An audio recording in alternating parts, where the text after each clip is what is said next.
Hi friends, welcome back to our channel. ఇది సింపుల్గా టేస్టీగా టమాటా రసం ఎలా పెట్టుకోవాలో చూద్దాం. ఇది టమాటాలు, ఉల్లిగడ్డ, పచ్చిమిర్చి, కొత్తిమీర, కరివేపాకు ముందుగా శుభ్రంగా కడిగి కట్ చేసి పక్కన పెట్టుకోవాలి. స్టవ్ ఆన్ చేసి కడాయి పెట్టుకొని తగినన్ని నీళ్లు పోసుకొని మనం కట్ చేసిన టమాటా ముక్కలు దాంట్లో వేసుకోవాలండి. అలానే కొద్దిగా చింతపండు, పసుపు వేసుకొని మూత పెట్టేసుకోవాలి.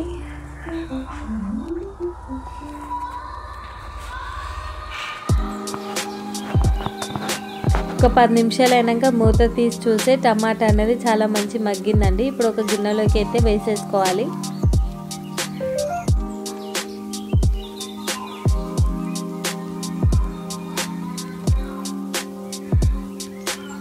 ఇప్పుడు అదే ప్యాన్లో కొంచెం నూనె పోసి పోపు దినుసులు వేసుకోవాలి. ఎండుమిర్చి అలానే వెల్లుల్లి రెబ్బలు వేసుకొని ఒకసారి కలపాలి. అలానే 2 పచ్చిమిర్చీలు, కట్ చేసిన ఉల్లిపాయ ముక్కలు వేసి బాగా కలపాలండి. కొంచెం అల్లం పేస్ట్, చిటికెడు పసుపు వేసి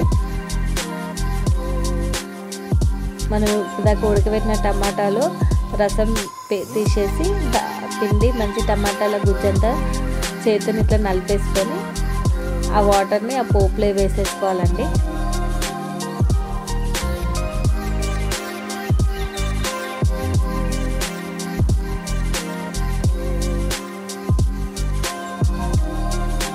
కొద్దిగా సాల్ట్ వేసి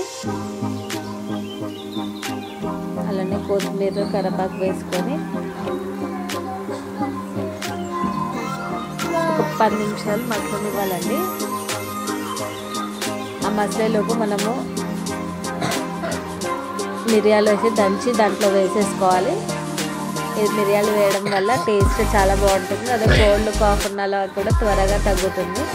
అంతే అండి, వేడి వేడి టమాటా చారు రెడీ. నచ్చితే లైక్, షేర్ అండ్ సబ్స్క్రైబ్.